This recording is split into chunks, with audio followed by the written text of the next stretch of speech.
Hey there, this is guitarist Skye coming at you from beautiful Portland, Oregon. And today I have a little deep dive into one of my tunes called Newman's Blues. This is an original 12-bar blues for fingerstyle guitar, and it's something that I just put on YouTube as a performance that I did in my living room about a week ago.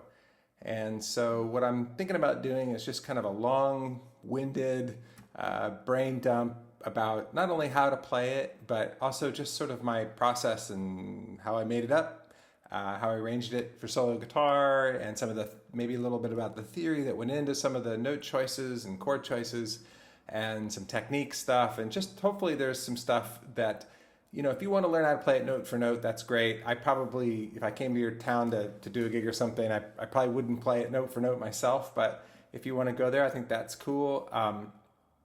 But I think most importantly, hopefully you can find a couple things, maybe some licks or maybe some concepts that you can fold into your own thing. So that would be even extra cool. So I'm going to put a link in the description below that you can click on and get tablature. So this should be a PDF download. If it doesn't work for some reason, just email me at eric@ericskye.com. And I'm going to tell you now that I am not a professional transcriber. This is handwritten in my childlike handwriting. There may be some mistakes. There's no rhythmic information. I mean, this is not professional stuff, but it is free. The only cost here is you might cringe a few times when I bring up that I do also offer private Skype lessons and in-person lessons if you're ever coming through the Pacific Northwest, you know, that kind of thing. But basically I'm just doing it for fun. I just like talking about this stuff. So, okay, if you do like it, by the way, it also helps my cause a little bit if you hit that little thumbs up button or subscribe, because I'll probably put up some more of these. I definitely have 2 more of these performance videos that are tunes that came from my new CD. Well, there's another plug. Yeah, I have a new CD called Ballads and Blues, and so yeah, this series of videos is basically to kind of to promote that, I guess, or whatever. That's just what's front of mind these days. But also, that reminds me that I want to point out, if you have the CD and you put on Newman's Blues, you're like, oh, this doesn't sound anything like it. Well, welcome to my world. When I recorded it 8 months ago or something like that, it was pretty much improvised. It was very fresh on my mind. And now it's 8 months later and I play it differently. And 8 months from now, I may even do it in a different key. I'm just, that's the way I roll. So anyway, I think that's it. Let's jump in. So I think what I want to do first is tell you that I wrote this for a friend of mine named Richard Newman, who's just a dear friend that I love very much. And I don't write a ton of original tunes. I mostly butcher other people's music. But when I do write a tune, I usually name it after somebody. Or some place that is significant to me. And he's just a great guy, and I always think of him as kind of a blues and E kind of guy. So I thought, all right, I'm gonna make up a tune for Newman, and it's gonna be a blues and E. So I had a little concept and a little something I wanted to work with, and he's a character, so I thought, I'd put in a couple twists and turns in this that I think somehow reflect, what I love about him. So, the lesson there is just to kind of have something to write about, and even if you're arranging someone else's music, just kind of having a general goal for yourself. Or I, as some of you know from my 30-day guitar challenge series, there's another plug. I like using the word challenge a lot. I like thinking, challenge myself to write a 10-bar blues or 20-bar blues. I've done that before. But anyway. So you got a starting point, and then usually with a tune like this is not the case with everything that I make up or arrange, but with this, I sort of knew it was going to be a solo guitar thing, but I knew I would get there by thinking of it as like a band, like a jam tune, right? So first came the chord changes, and then I came up with the melody. So once I came up with the chord changes, I just sort of recorded myself playing the chords over and over again. And then I played over top of them until something sounded good. Then I felt like I had a tune, and then I put it on paper, and then it just kind of went from there. And actually, I do think it is kind of a good tune, to be honest, just for jamming, for two people or a band or whatever. So let's just take a minute and think of it that way, because I think that'll help you get your head around it, and it'll help to understand how the arrangement kind of unfolds from there. So it's just a 12-bar blues in E, and if you don't know what that is, now's a good time to stop and maybe go on Wikipedia and type that in, and I'll mention probably a couple times that I like Wikipedia for this reason, just to kind of go get some quick snippets about music theory or music questions. So if I use any sort of term or name of a chord or something that you don't know, just try that and see how it works. Also, you can bring it up with your teacher. Okay, so it's just a 12-bar blues in E, and it's kind of a jazz blues, which is sort of a thing. It basically means that there's some extra chords that are kind of sitting on top of that basic sort of 12-bar thing.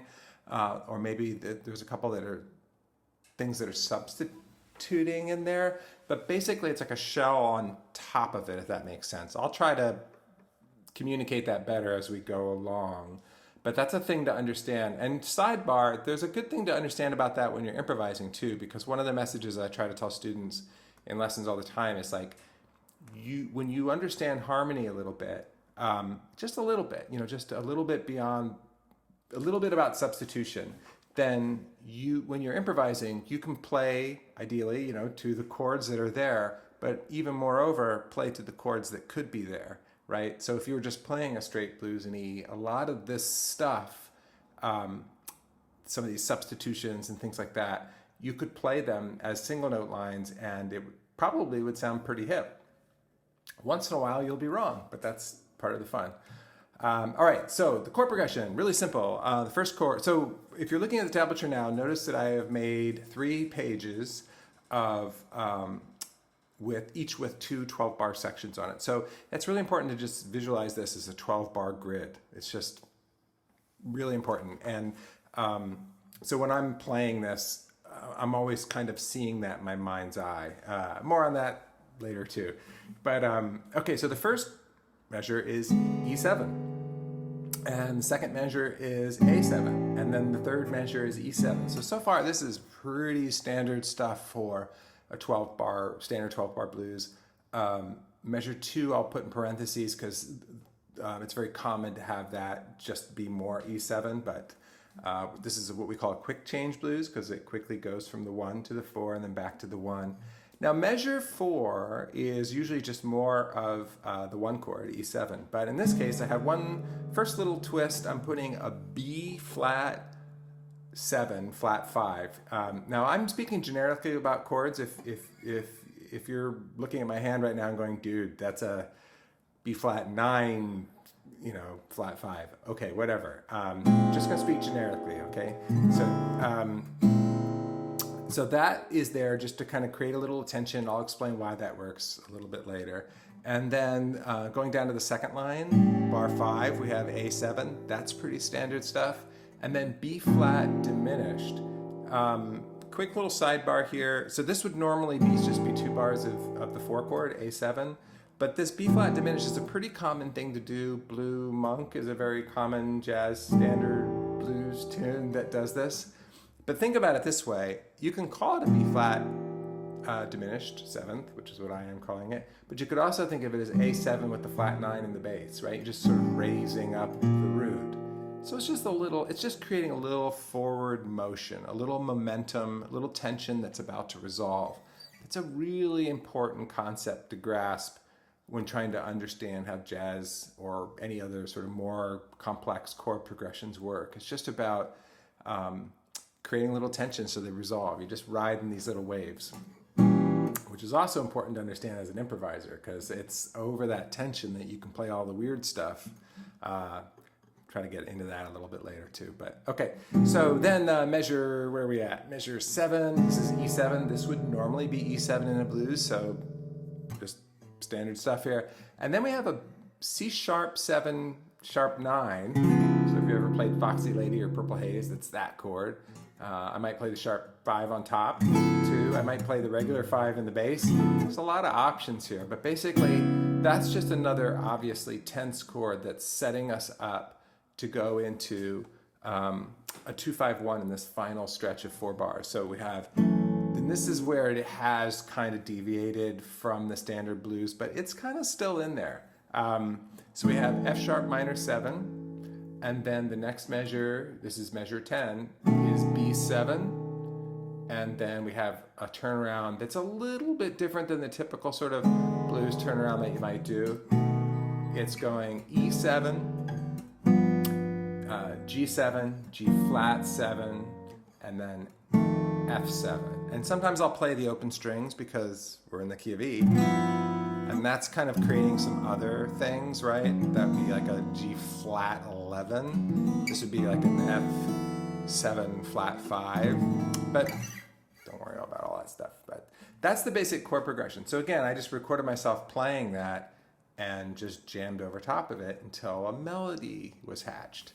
So let's talk about the melody. So what I'm going to do is I'm going to try to skim the top. I'm looking at tablature 2 here, by the way.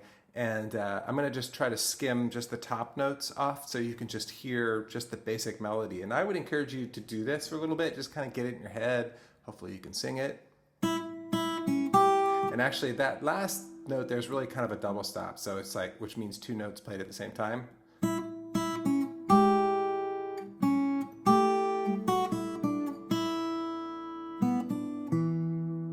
And then the next line, so this is the second line of 4 bars.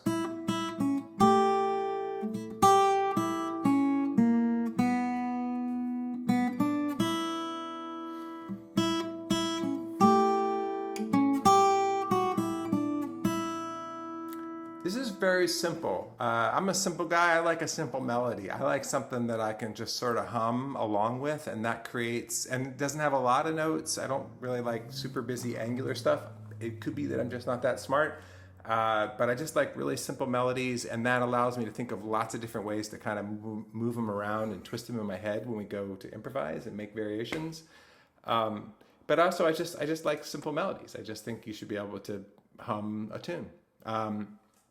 So that's what's going on with that. And I would encourage you to play that a few times like that so you can really get it in your head and make observations. When you like something, it's really important to reverse engineer it. It's not enough to just say, I like this. Try to figure out, why do I like it? And so if you do like it, I might point out that maybe it's because it's very redundant. And this is something that happens a lot in melodies, right? So if I take out those little double stops, which I put in there, by the way, just to add that little quirkiness that I love so much about the man I wrote it about.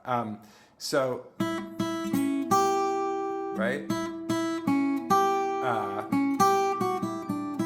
But notice how in the second line, it's really the same thing. Little tweak over the diminished thing, and then it goes down to a B. And then the third line is kind of the same as the first. This is really, really simple stuff, but if you analyze melodies that you like, I don't know, maybe Summertime, notice how many of them just have repeated themes, little variations, then back to those themes. And when you really think about it, not a lot of ground is covered, right? So anyway, just a little observation to make: simple, repetitive, redundant, whatever you want to call it. Let's jump into the arrangement. So if you're looking at page 1, you can see that what I've done is taken the chords that I've mentioned already, and I've taken the melody that I've mentioned already, and I've put them together. And that's why they call it chord melody. It's just sort of a thing in jazz guitar. We'll just call it solo guitar playing. And so I'll play it through it slowly for you. So I'm just going to go kind of measure by measure, but really kind of phrase by phrase. So sometimes I'll end up going a little over. So that's the first measure, and then here's the last note of the first measure into the second measure.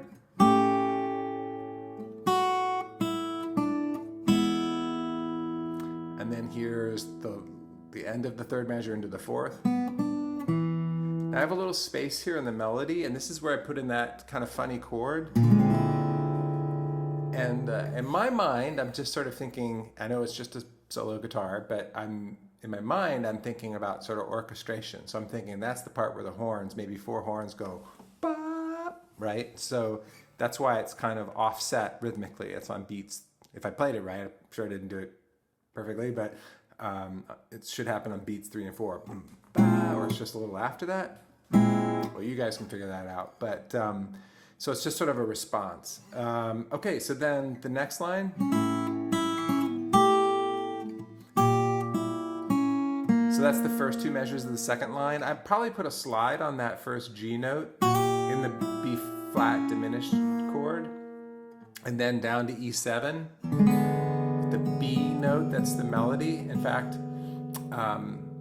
let's just stop again and teachable moment here. So I'm playing 4 notes, but I don't think of them as just one thing, like a chord. So if you're used to accompanying somebody and just banging out chords, or if you're used to just taking lead solos and someone else is banging out chords, this is a little different. You're doing both things at once, but you don't want to think it. I don't know how to articulate this, so just bear with me. But you don't want to think of them as one thing. Like think of it this way: like this is all 4 voices that have been recorded, right? Or really like 3 voices and then 1 melody.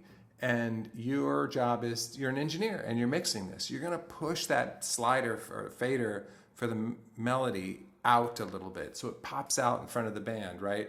So this is a good time to just take an E7 chord. This would be the world's silliest exercise, but in a lot of ways it's a pretty deep one.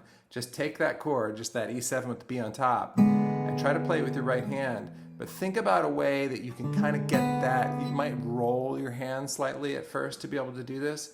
And maybe it'll be mostly psychological, but think about getting that B note to pop out front. So I use finger picks because I have terrible fingernails. Maybe you have good fingernails, or maybe just great calluses. But I shape this nail just ever so slightly different from the other ones because I'm in a lot of cases that's like the melody finger, you know?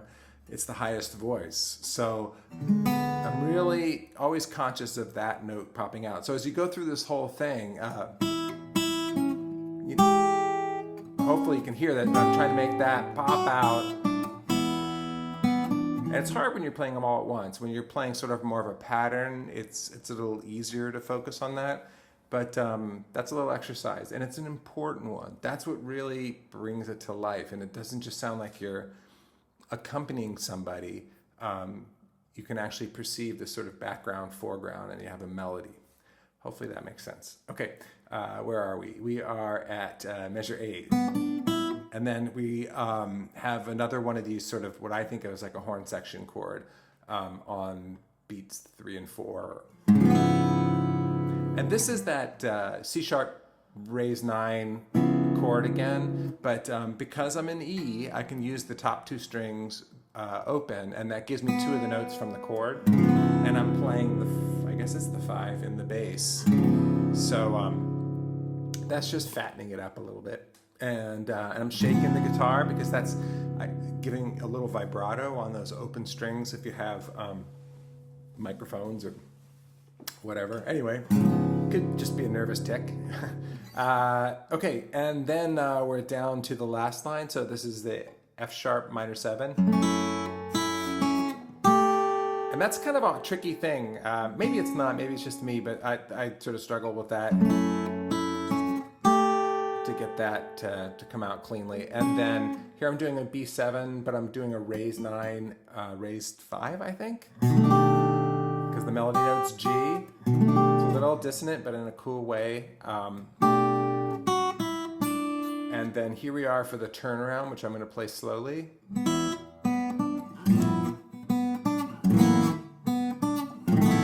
So notice how I strummed through that, because I wanted to hear those, I mentioned this earlier when we were just talking about chords, but I want to hear those top 2 strings open. I think they're adding some extra stuff to the chords. This is a good time to actually go backwards in case you're wondering, like, hey man, yeah, there's no intro.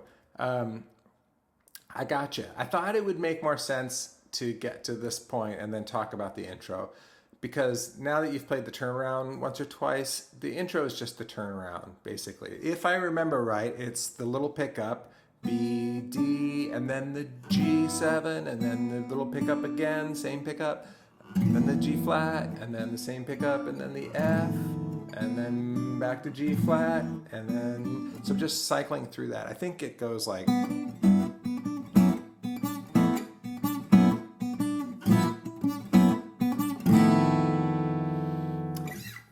that's it. And I think that's basically how the ending goes. I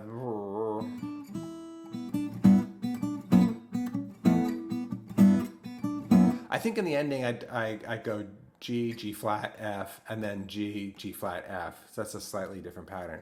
But you can end this tune any way you want. Okay, but let's not end it yet. We got a lot more ground to cover. So let's go on to the next 12-bar section, the second 12-bar section of page 1. This is the melody again. Because if you like the melody, why not say it again? But say it a little differently. So I'm going to do it in a different octave. I figured out how to play the octave lower. And it's basically note for note.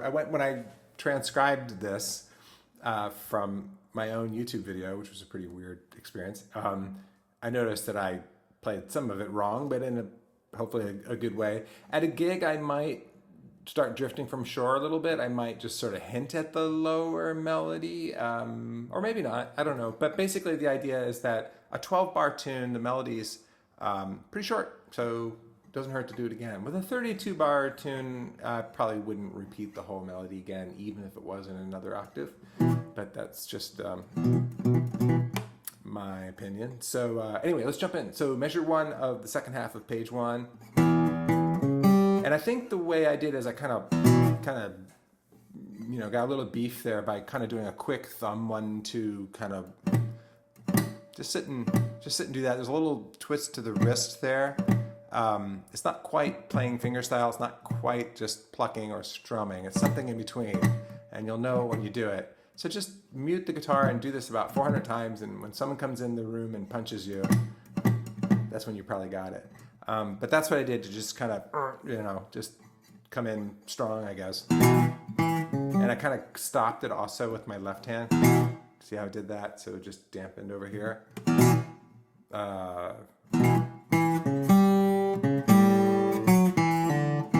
So that was the first 2 measures and the first note of the third measure. So I don't mean to drive you nuts, but sometimes I'll do a measure and sometimes I'll just try to do it as a complete thought, and that might span a couple measures, but hopefully that makes sense. And then, so that's a little different than how I played it on the video. Or no, that is how I played it. That's a little different than the melody there. Whatever. And then this chord again. So that's something I think I do every time I get to that chord.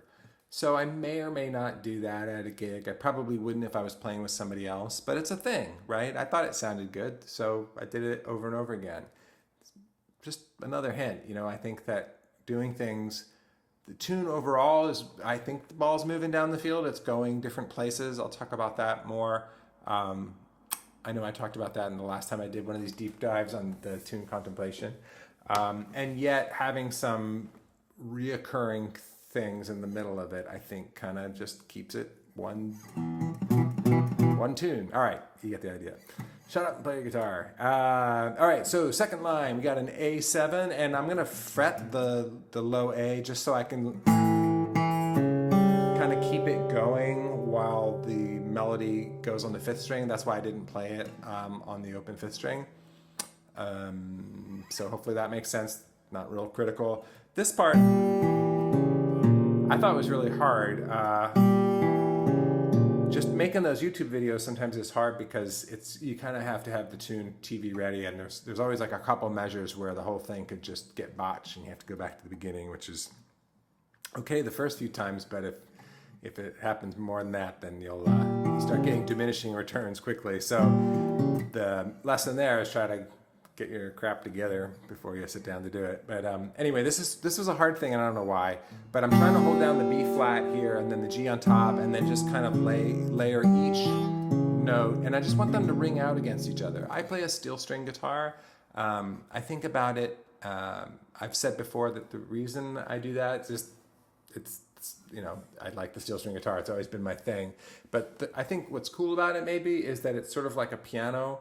And I don't play piano very well, but the one thing I can do is just sort of put my foot on the sustain pedal and hit a cool chord, and just, I like that sort of sustained kind of overtone layered sound. So I'm always kind of looking for that. Of course you can do it on electric guitar stuff, but I like the way it sounds. This sounds like a piano to me. Sort of, kind of. Anyway, then we're down here for the third measure of the second line. Surprise, surprise, we're going to hit that big horn section chord again. Now we're in the last line, so it's F sharp.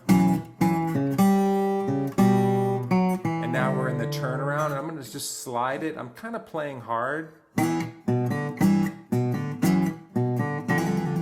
And the last little part there just says trill. I'm holding down the F, and I'm just kind of trilling with my middle finger really fast. And then bonus trick, I think I was playing these sort of artificial harmonics, random ones. Because I use a thumb pick, I think these kind of pop out, but you can do it without. And I'm just sort of randomly moving my hand around, like, and so you get this sort of, I know I did that elsewhere on that Ballads and Blues record, so in case you're wondering, it's just stupid guitar tricks, right? I just secretly want an electric guitar someday. All right, so let's see. Let's look at page 2. Page 2, things start heating up. We get into kind of a single note space. But the thing I want you to notice, if I can prop this up, about it is, I mean, it's a little more red meaty guitar than I normally do. I usually don't play things that are fast, and I don't intentionally try to play things that are hard. But this ended up being kind of a little faster than I normally would, and put some, I had a couple prefabbed licks that I wanted to put in there. And yet, I still wanted to try to keep it, you know, some of those themes. So I'm going to try to point out whenever they come up so that I can just drive home the message that I drive home to all my students, which is, you know, just try not to make it just about guitar playing. You know, try to keep that tune in there as much as possible. So it starts off with something that to me sounds a lot like the melody. Whoops, if you play it right. So that's the first. So that's, to me, that sounds a little bit like the opening line, right? So I'm going to play that really slowly. It's a slide. So if you look at my tablature, there's a little slash going up to that 6. That usually means a half-step slide, so sliding from 5 to 6. But it could be more or less, too. Just do whatever sounds good to you. And there's a little bend there. It's like a half-step bend. And I usually stop it at the top, I think. B.B. King used to do that, and you know, I always liked that sound. And here's the next measure, measure 2, and probably the first beat of measure 3, because that would complete the thought. So that's going through this is something we can talk about another time. I guess this is a good time maybe to drop my little product placement that I do Skype lessons if you want to dig down deep on some of these things. But yeah, this is I'm playing over an A7 chord, and I'm using a very common chord substitution idea. Remember earlier when I was talking about you're playing to the chords that could be there? So I'm actually playing to a C sharp half diminished chord. That's just a C sharp half diminished arpeggio that I'm playing there. So that's what's happening. And then it ends on E. And then I have on beats 3 and 4, I'm doing this little triplet lick. Let's see if I try to. Yeah, that was it. So let me do that really slowly. So it's beats 3 and 4. So it's, if you haven't, you know, tried to play triplets before, the idea is that you're playing 3 notes where there's 1 beat. So when I was a kid, I had a teacher that used to make me say popsicle. So you could say popsicle, popsicle, popsicle. So it's going to feel like popsicle, popsicle, or 3, 4. That's the slowed down version. So let me do that slow without me talking so much. And then slide up to 4. We've just crossed the bar line, by the way. And then surprise, surprise. If you're counting, I think that's the 4th time you've had to hear that chord, but we're not done yet, kids. Okay, now we're in the second line of the first 12 bars of the second page, if you're still with me, if any of you are still watching. And we're going to do an A7 lick. This is just right out of straight A7 arpeggio.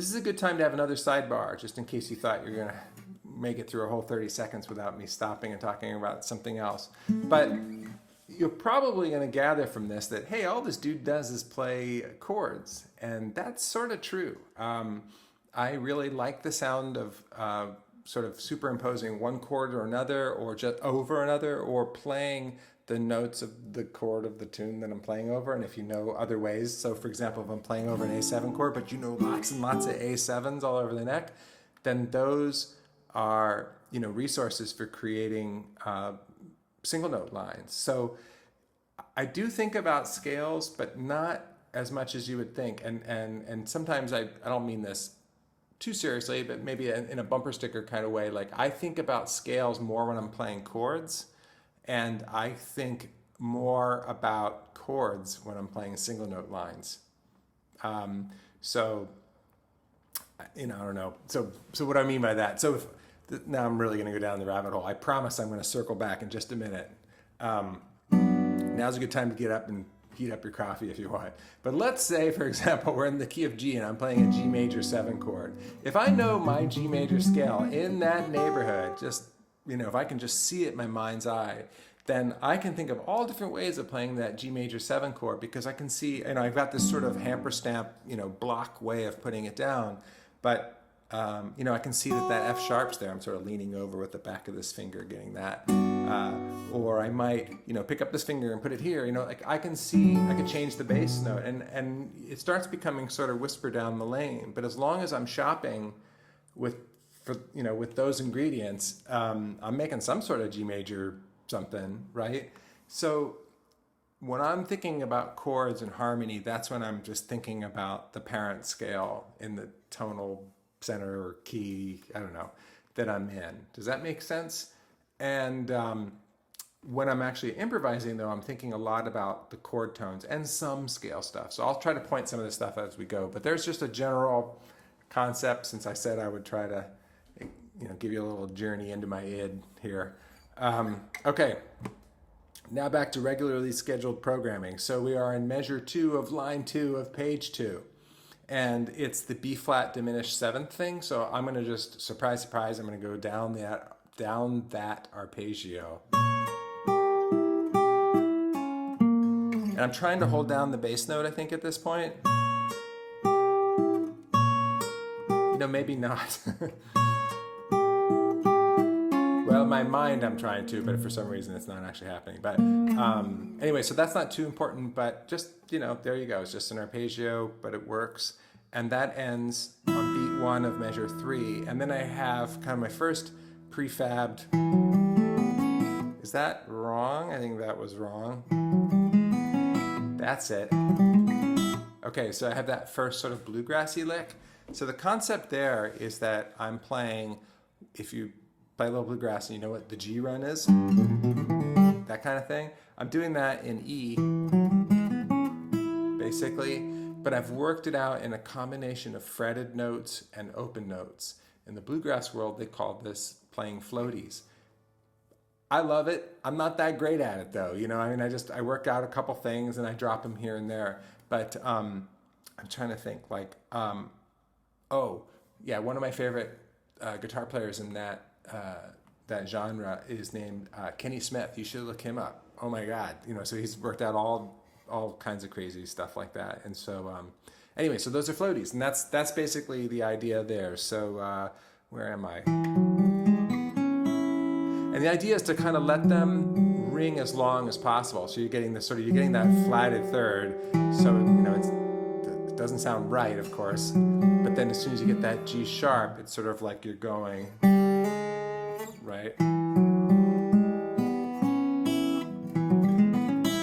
And that's how you do that. Do that a couple hundred times, and then another one of these big chords.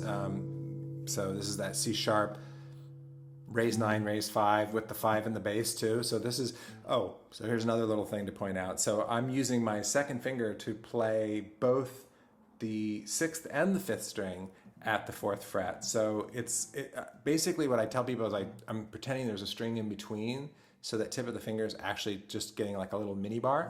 Hey, it's a mini bar. Let's rate it. Yeah, so that little guy there is getting 2 notes. So this is kind of a $10 chord, but it's not maybe as hard as you think it is. And I usually play small chords, but once in a while you need a big one. So there you go. And now we're in the last line, so we're going to do a kind of a chord hit again. What I mean by that is just kind of stop it. That's an F sharp minor 7. I'm just barring it all the way across because try to do everything the easy way. So just use one finger. And then I'm playing this line,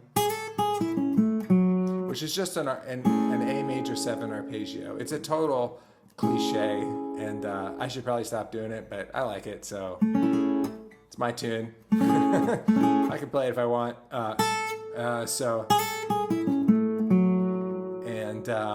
And then after that,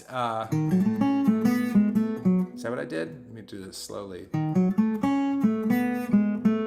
Yeah, so that's another half diminished arpeggio. It's a D flat. No, take that back. It's an E flat half diminished arpeggio over a B7 chord. Those 2 chords are substitutable, and so that's another example of playing over the chords that could be there.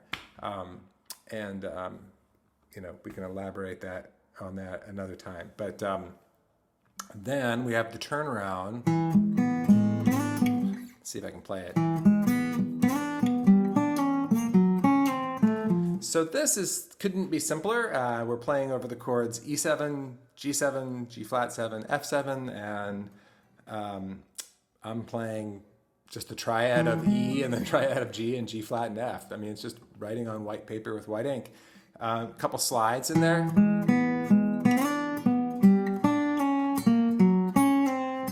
And at a gig, maybe if I had to do it again, I would have probably slowed down a little bit because you're kind of closing out that section. And sometimes doing a little retard there can kind of, be a good thing. I don't always remember to do that. That's on my list, things to practice. But anyway, that's pretty simple. So let's get into the second half, the next 12-bar section. This is the second and last half of page 2.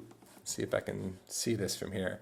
And it gets even hairier, I think. So it starts off with a pretty bluesy blues thing. I could do that all day. So I'm playing this little double stop. Well, it's really a triple stop, or else that would be a chord. So it's B, D, and E. And I just wrote ///. I don't know how many times I'm doing it, but it's basically. And then what am I doing? I have it written here. I could actually look. So that's a quick slide pull-off combo. So picking 4th fret of the 3rd string, sliding down to 2, pulling off to 0, and then playing the 2nd fret of the 4th string. There you go. Dazzle your friends. And then measure 2. This is the A7. Take 2, measure 2. And the reason I said take 2 is this is another place where I'm wanting that overtony kind of sustain pedal thing. So when I cut off that bass note, I thought, I don't want that. So it's really, this is one of the reasons why my guitar has kind of a wider neck and a wider string spacing. Sometimes when you grab one of these wider neck guitars in the store, you're thinking, oh man, that's a lot of neck, But the payoff, of course, is that you can play chords more cleanly when the strings are a little further apart and you have a little more space. That's why you don't see a lot of thin-necked classical guitars.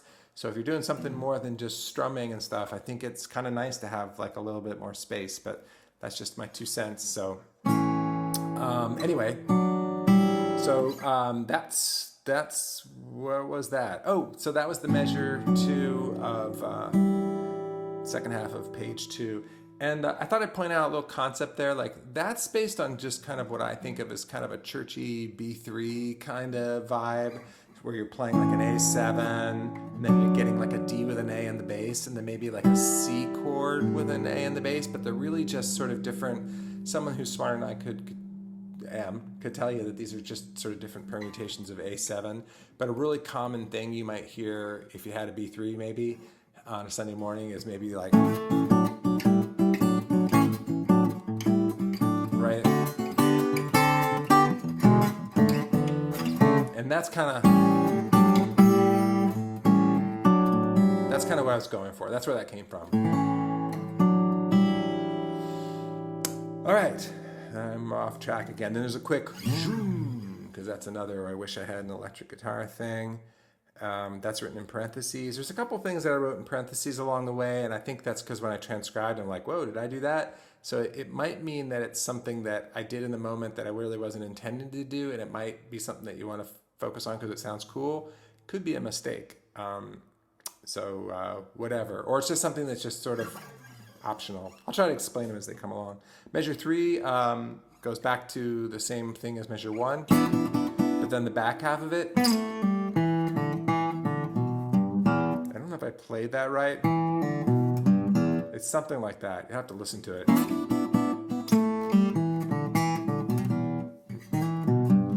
There we go. So I guess what I'm saying there is like, looking at the tablature, I know I wrote it down right because I double checked it. But how I phrased it in the video is in the same vortex as the Civil War to me now. So, but if you're listening to it, you'll figure it out. And then, surprise, surprise, here's my favorite chord again. And if you're thinking that's just one time too many, I think it might be the last time till we get back to the melody. Second line, it gets into the A7 chord here. This is another one of those measures, like I pointed out earlier, where it could be a jam buster. And I think it's just mental. It's not like this is the hardest thing you've ever played on the guitar. Just for some reason, I couldn't remember it. So it might just be the way my own brain is wired. But this is really kind of a standard. Well, sorry. No charge for that. Okay, it's a pretty like standard kind of like arpeggio lick kind of, but I'm trying to do it in this floaty style. So I'm hammering on, double hammer on, look at that. And then the G, I'm letting that ring while the E is ringing. Remember, layers. Again, layers. Getting the E there instead of the fretted one. Trying not to interfere with the ringing of it. As I get that G, so it's those layers that make it work. I know you get it, stop saying that, but I just want to point that out. It's just really important that you be listening for that. And again, like having a little, I'm not saying go out and buy another guitar, but having a little separation between the strings makes this kind of thing a little easier. Now, where was I? I'm not the best music reader or tablature reader. Okay, so now I'm on the measure 7, that second section there. Okay. So this is like another kind of bluegrassy run, and it's pretty simple. It's double hammer on. This is an E, right? Double hammer on B, C sharp, E, and then there's a hammer on from E to F sharp, and then there's a little E in parentheses, and the reason that one's in parentheses, I think I actually played it as the open 5th string, and when I listened back, I'm like, that was definitely a mistake. So what's in parentheses is what I would play if I had to do it over again.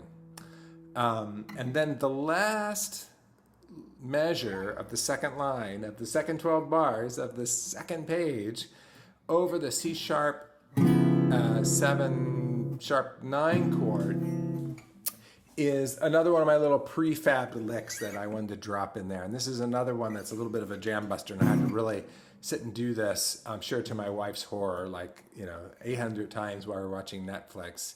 And now, of course, it's gone. Let's see. I'm going to do it really slowly, and then I want to talk about it. So it's 2 eighth notes followed by 3 triplets. At least that's how it is in my mind. If you're a better music notator than I am, and you're welcome to comment below and correct me. But so I'm thinking it was 1 and I'm playing with my thumb and my I finger, and then using my M finger, my middle finger, to get the next one. And then after that, I'm moving my right hand over, so it's kind of like banjo playing. So I'm going to go thumb, index, middle. So if you're a classical guy, that's P-I-M. That's kind of pretty. And then the same thing on the next set of 3 strings. Hey, that's cool. sit and do that for half an hour, see who comes and punches you. And then, and if it wasn't a guitar and there was some better way to kind of keep that going another, in the next spot, I would, but to run out of strings. So that's the next part, the little slide. But where this is coming from is maybe interesting to you. When you play over a dominant 7 raised 9 chord, or when I play over this chord, that's always been one that I never know quite what to play. It's usually the minor pentatonic. It's an interesting chord, right? Because it's got a major third and a minor third in it. I usually have some clear ideas if I see a dominant 7 flat 9, or a dominant 7 flat 5, or a dominant 7 sharp 5. But the raised 9 is always that sort of, the Hendrix chord, the Foxy Lady chord, whatever. It's actually a weird one to dig deep into. Obviously, you can play the pentatonic over it, but scale-wise, what I finally decided works for me is to use something called the whole half scale. So, and that sounds like this. And starting from the third of the chord, so the third of C sharp is F. So that's what that sounds like. And this is kind of interesting, a little sidebar here. I'm sorry if you're not a theory nerd. I mean, I'm not really either, but if this makes you glaze over, I promise I'll get back to some playing in a second. But this is what's called a symmetrical scale. So rather than sort of the normal diatonic do, re, mi business, this is just based on like a symmetrical scheme, if you will. So maybe one that you already know that you don't think you know would be like the chromatic scale, right? You could call that the half-step scale because you're just going half step, half step, half step, half step, half step. But you can also play something called the whole tone scale, which is just whole step, whole step, whole step, whole step. Oops. It's a little weird, and sometimes I struggle to play it, obviously. But it's really cool, and it's got a lot of great uses, and we could talk about that another time. But then there's other possibilities. You could have half step, whole step, half step, whole step, half step, whole step. Or, like we have here, whole step, half step, whole step, half step. And some people have gone on and created, all kinds of amazing harmonies from this, and that's a whole other neighborhood you can go in. But I just like it for playing over this particular chord and a few others. So you could record yourself, maybe you could pretend you're in, like Miles Davis, kind of that early 70s thing when there'd be like 11 people on stage, and you can kind of record like a groove where you're just kind of going, and then get your wah-wah out, and then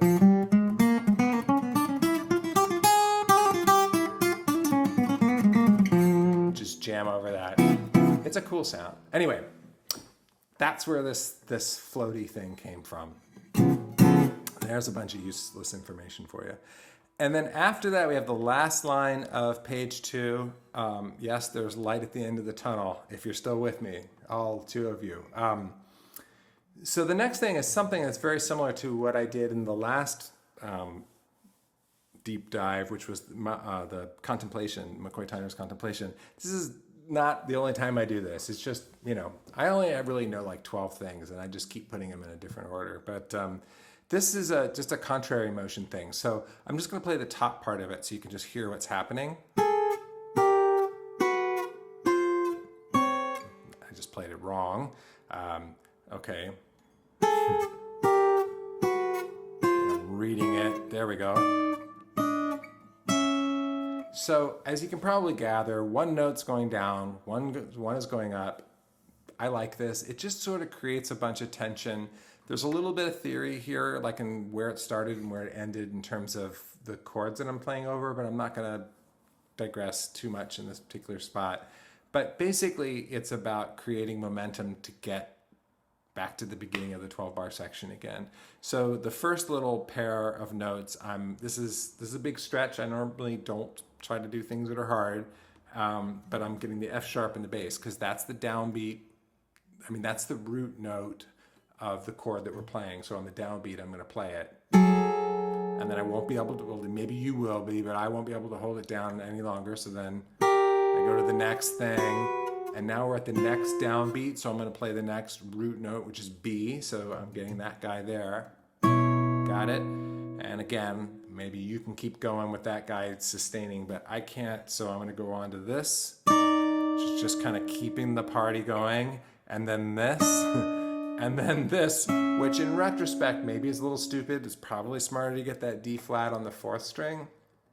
But the way my little brain works is they're already in those lanes, right? So I'm just going to keep going. So that's a pretty big stretch. I also use a shorter scale guitar. So I'm just giving away all my secrets. The guitar plays itself. Short scale, wide string spacing, all the things you need to do this stuff, I guess. Anyway, so that makes that stretch a little bit easier, right? Because the frets are a tiny bit closer together. And then the last couple bars is a pretty standard kind of, well, it's not really standard blues turnaround. It's following the chord changes just right, white paper on white ink on white paper. So I'm using a chord voicing that I love and I use it in a lot of my stuff. It's a E9 chord. The E's on top, right?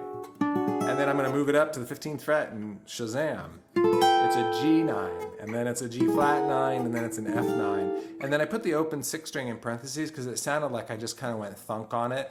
I might be going thunk on the open 5th string too. It's sort of like...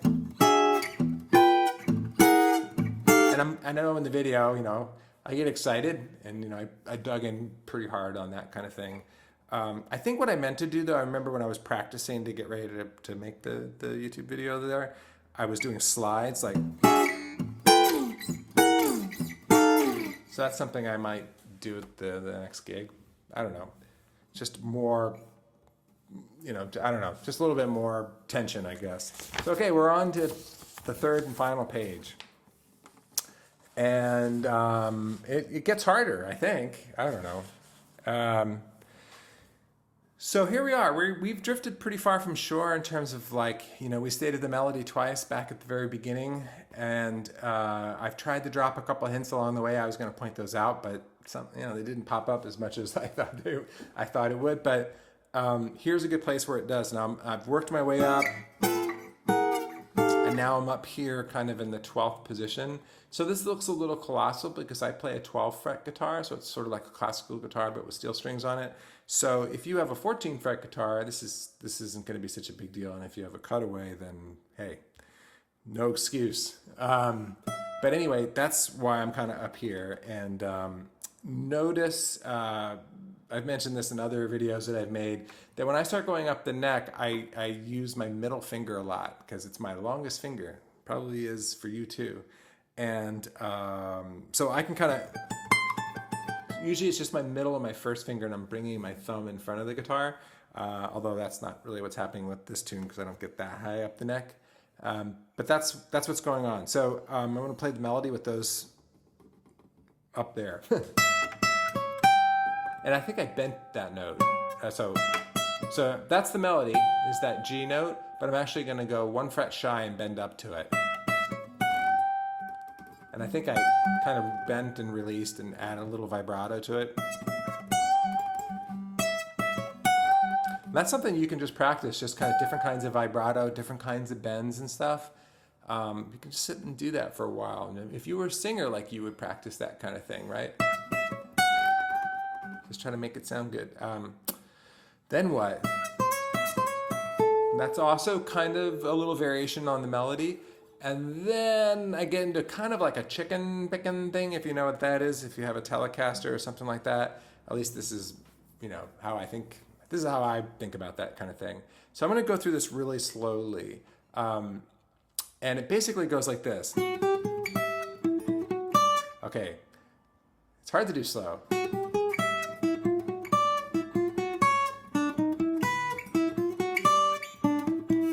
So that's the first part of it. I'll do the ending in a second.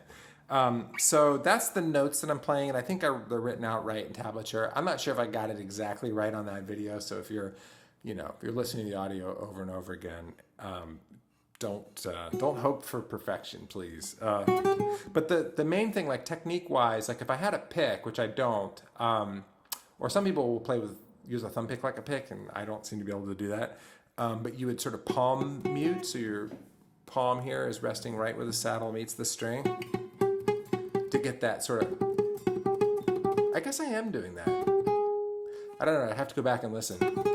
But it's sort of this contrast between these sort of three quick muted notes, which I'm playing thumb, index, thumb, thumb, index, thumb. And then using my third finger of my right hand to get that high E. So it's sort of like mute, mute, mute, pop, and I actually have chicken, so I can confirm that this is what they sound like. If you could do a note shy and bend up to it. That sounds even more like a chicken, but I didn't want to risk that when I was making the YouTube video. So anyway, so that's basically what I'm doing. Got it? And then the beats 3 and 4 of measure 4 of the first section of page 3 is that B flat 7 flat 9 chord. But hey, I didn't do it for once. Instead, I played some augmented chords. Now, another rabbit hole I won't go down, but we could, at another point, or maybe I should say that, hey, if you ever want to do a private Skype lesson and, unpack this stuff to the umpteenth degree. But that chord, one of the things that you can play over that chord is the whole tone scale that I mentioned earlier. So it's not really an augmented chord, but in my mind, it's of that family, right? So I'm playing the whole tone or the augmented chord over top of it. And I'm doing it in such a way that's sort of like sweep picking in a way, like the way that the heavy metal guys do. But I'm just sort of doing it with my thumb, index, middle, ring kind of quickly. Just like we did when we did the low melody. Just sit and do that for a whole Netflix episode and see who you can piss off. But you're trying to not do it all at once, and you're not trying to do it one at a time. It's something sort of in between, and there's a little bit of a kind of a twisting that happens, like a quick snap of the wrist, right? And then the same thing with the fingers. Like, you don't just hold down the chord. I mean, that's sort of cool, but I'm actually looking to get more separation, more articulation. Yeah, do that 100 times. That'll upset your pets. And then move it up a whole step, because the whole tone augmented stuff can be moved up or down in whole steps. Okay, so you get the idea. It's obnoxious, but it's creating a little bit of tension, and it's going to feel good when we resolve that tension right now in measure 1 of the next line, which is for the A7 chord. With a nice, simple, relaxing blues lick. And then for the B flat 7, a similar thing with just some of the notes changed to contour around the... Apparently I'm getting a reminder. I'm sorry about that. That was loud too. Okay, I'm contouring almost the same notes, but to fit the diminished 7th chord. So, and there's probably a smarter way to do that, but that's the way I did it in the video. I noticed, so that's what I wrote down. So in other words, you can probably get that B flat right there since you're already there. But again, that's the way that's the strings that I played just a moment ago in the measure before, and that is a thing, right? To keep the consistency of tone. That's also called covering your tracks when explaining something. But and then there's an open 3rd string, which of course sounds wrong, and that's why I put it in parentheses. It's sort of a mistake. It's sort of like almost like a nervous tick, like it's buying you a second to switch into the next thing. So that's what that is. But actually, because we already played G in the melody, it's not super wrong. If it had been a G flat, then it would have been a jam buster for sure. Then there's this lick. Sorry. It can be done. Yeah. That's another thing you can just do over and over. And I'm just going. There's probably a better way. Like the classical guys would probably go 3-2-1 or AMI. That's called tremolo picking, right? You've probably heard this thing, right? That kind of thing. It could be like that, but I tend to just do it with my 3rd and 2nd finger, which is probably really weird. Anyway, so that's what's going on. I think when I originally came up with this lick, which was right before I made the YouTube video, so I remember practicing it a lot, and I wanted to slide on each one of them, but I think I chickened out at the last second. So that would have been, but that's just following an E chord, by the way. So nothing rocket sciencey about that. It's just I'm playing over an E chord and I'm playing an E chord. So easy money, but it's definitely got like a right hand technique thing to work on, right? Where are we? Get my eyeballs back where they belong. Oh, then it's a C sharp 7 raised 9 again. This is a different voicing. You can strum all 6. The way I wrote out the chord, you'll notice that there is no 4th string, but my guess is that you won't be able to get it even if you wanted. So that's, an internal note dampened by the fingering. The way, if you finger it the way I am, and I don't think there's any other way to do it, it should be a non-issue. That brings us to the last line, and I'm going. So this is just the F sharp minor 7 chord up high, and I'm not playing the 4th string because I don't need to, because I play fingerstyle, so I'm just selecting the strings that I want to play. And the melody is just going C sharp, E, C sharp, E, C sharp. But I'm sort of doubling it up by using my pinky and barring at the 12th fret. So that's a thing that's kind of hard to play cleanly. Notice little observations you can make when you're watching someone play, but I'm sort of seeing it in the monitor of my computer, but notice how when I did that, like all of a sudden you can see light in here, so then I'm like a weatherman. So like getting that angle, this is all a game of angles. Like if something doesn't work, try changing the relationship between your elbow and your torso, because that's going to change things down here, And that made it easy to do that little bar. Otherwise, it would be really hard to do it. Little things, it's the little things. Okay, the next measure, this is measure 10 of the first 12 bars of the 3rd page, and it's another, this is like at least round 4, G run.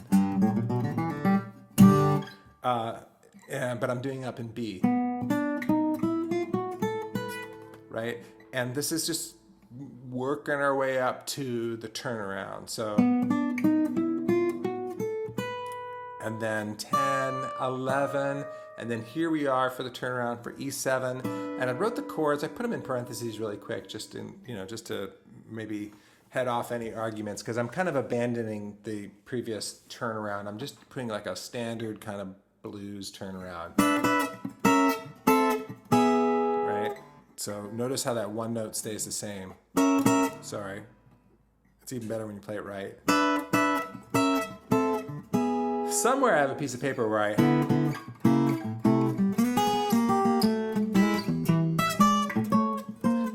collect like those old blues turnarounds, and I have some piece of paper somewhere in my office with like 20 of them, and I always thought those were so cool. So this is just another one, and you can play it a million ways.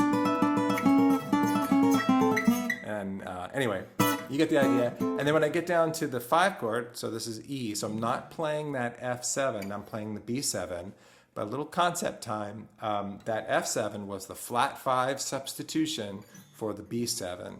And that's the flat 5 substitution rule, is something you can look up on Wikipedia right now. And that's kind of a cool thing, and that can really help you with that whole playing to the chords that could be there concept. But this is playing the chords, this is playing the chord that should be there, B7. But instead of just playing the B7 like this, I'm actually, and this is going to be hard to communicate and show you, but I'm going to lift up the back half of this bar here so that I'm using a featherlight touch over the 7th fret. So I'm actually pressing down and getting the B and the F sharp and the D sharp with the fingertips, but then I'm sort of, looks like I'm barring, but I'm getting, maybe I'm not, getting the harmonics. So when I strum, you're going to hear those harmonics, hopefully, but you're also going to hear the fretted notes lower down. Another stupid guitar trick, but it's kind of cool because if you think about it, you're hearing, a pretty big spread octave-wise. It's also giving you a little something that rings as I kind of slide down and go into the next and final section. If anyone's still with me. Okay, so now I'm going to get into some chord soloing. So that just means to, instead of playing single notes, I'm going right to chords. And I just want to take a second and just say, one of my musical heroes was Wes Montgomery. I don't play like him. I wish I could. I've never really transcribed it. I'm no, his playing. I'm no authority on it at all. I'm just a fan. I just love every once in a while to sit down on the couch, eyes closed, put on the incredible jazz guitar, smoking at the half note, boss guitar. Moreover, this new record that someone turned me on to that came out 2 years ago, I think it's called Paris 1965, the ORTF recordings. You can email me if you can't find that. That's the best Wes I think I've ever heard, and it's basically new. Anyway, I just love listening to that like someone else would watch a movie. I just close my eyes and I listen to it, and I just can't believe that somebody that brilliant walked the earth. It's just, to me, it's like Bach or something else.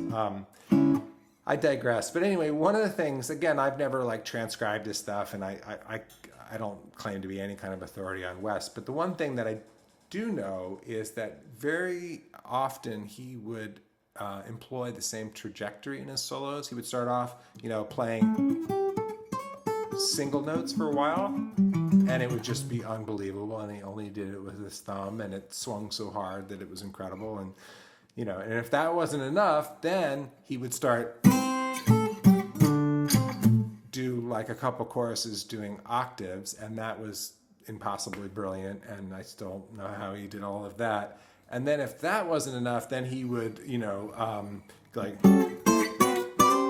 switch to a couple choruses of chords. And so it just really was this great recipe for just, every solo just building in intensity. And then he finally hands it off to whatever poor soul had to follow him.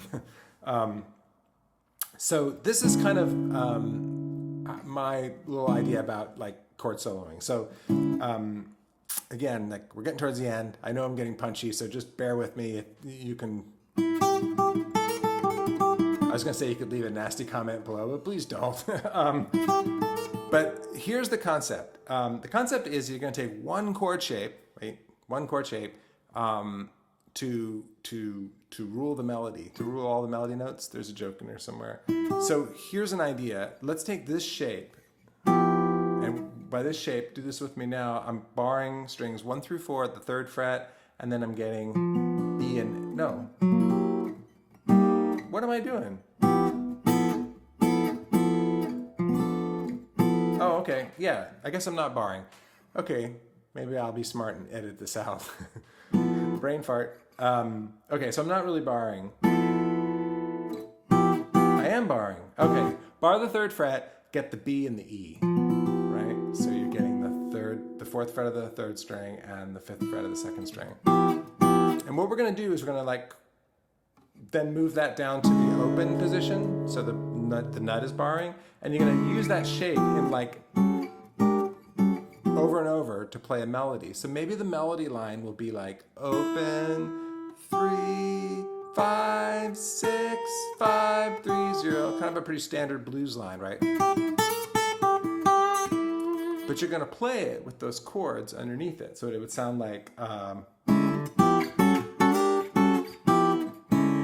got that? And you can just sit and jam on that. Just take a simple, see how many little variations.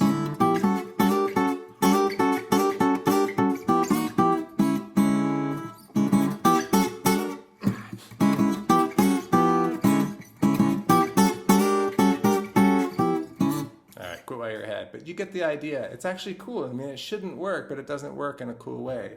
So that's the overall concept of what's happening here.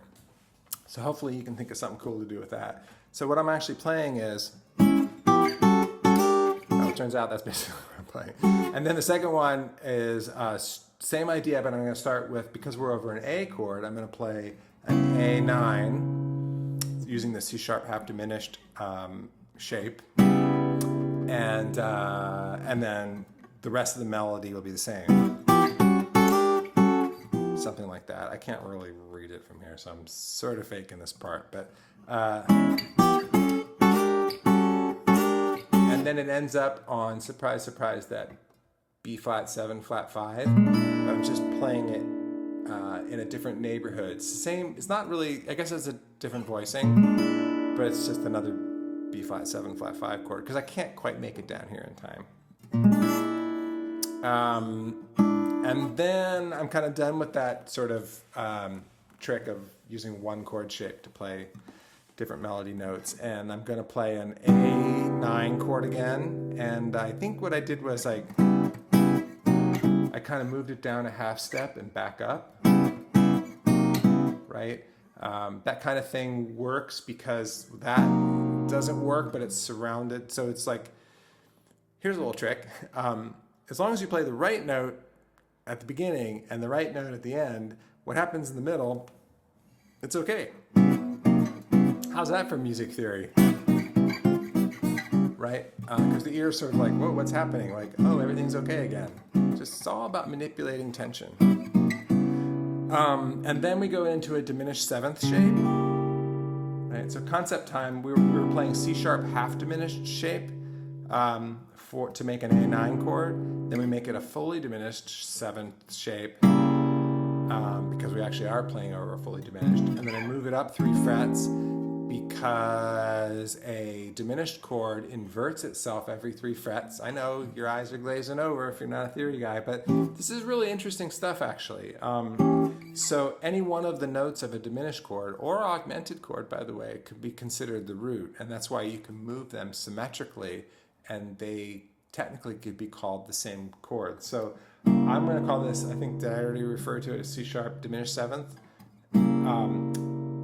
If I did, I could have also said G diminished seventh, or B flat diminished seventh, or E diminished, and any one of those would have been right, because any one of the notes could have been the root. Okay, more than you ever wanted to know about diminished chords, but there's a lot of cool stuff to know about that. Then what happens? So let me play that for you. So it's like, all right, I can do this. Like, you're almost done, man. Or no. Great. And then a typical kind of like jazz blues cliche is to kind of go from E7, which is where we're supposed to be, down to C sharp 7, which is where we're going to go next in the next measure, but to get there chromatically, like. And this is one of those cliches that I love.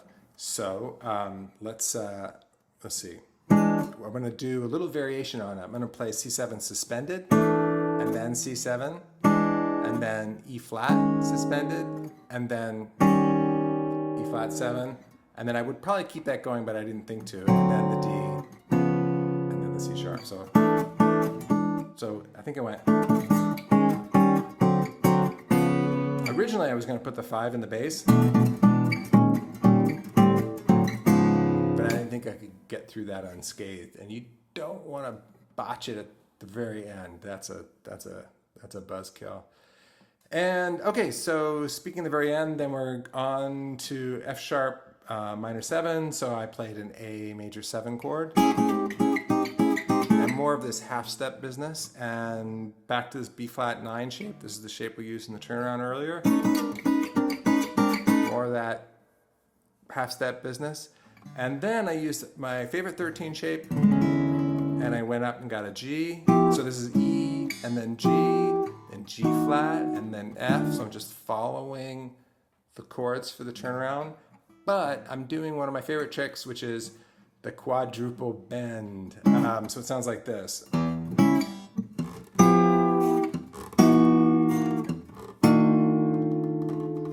think I did it better on the video, but the idea here is that I'm just sort of pre-bending the chord, then striking it, and then letting the notes fall down. But it's a little bit of a manly thing. Like, you really have to bend them up as evenly as possible.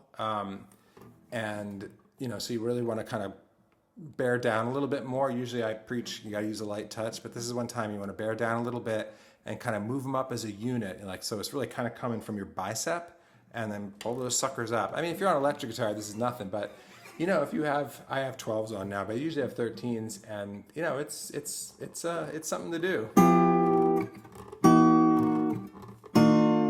I was playing behind a singer once at the NAMM show a couple of years ago, and I did that. She said, it sounds like you're running out of batteries, or your batteries are getting low. So I call them my battery chords. Anyway, quit while you're ahead, right? But I think what I tried to do is then slow down, obviously not this slow. And then we're back to the head. And the head is the same as the beginning, so I didn't write it down. I already talked about the ending, so that's it. You did it. We did it. We're there. That's my tune, Newman's Blues. And if anybody is still watching this, hopefully that was interesting. Feel free to email me any questions you have at eric@ericskye.com. You can also buy CDs there. You can sign up for my mailing list. Eventually I'll probably come into your area, so look out for that. And I do Skype lessons and all of that. If you like this, hit a thumbs up, leave a nice comment, maybe subscribe. You know the drill. Anyway, have fun.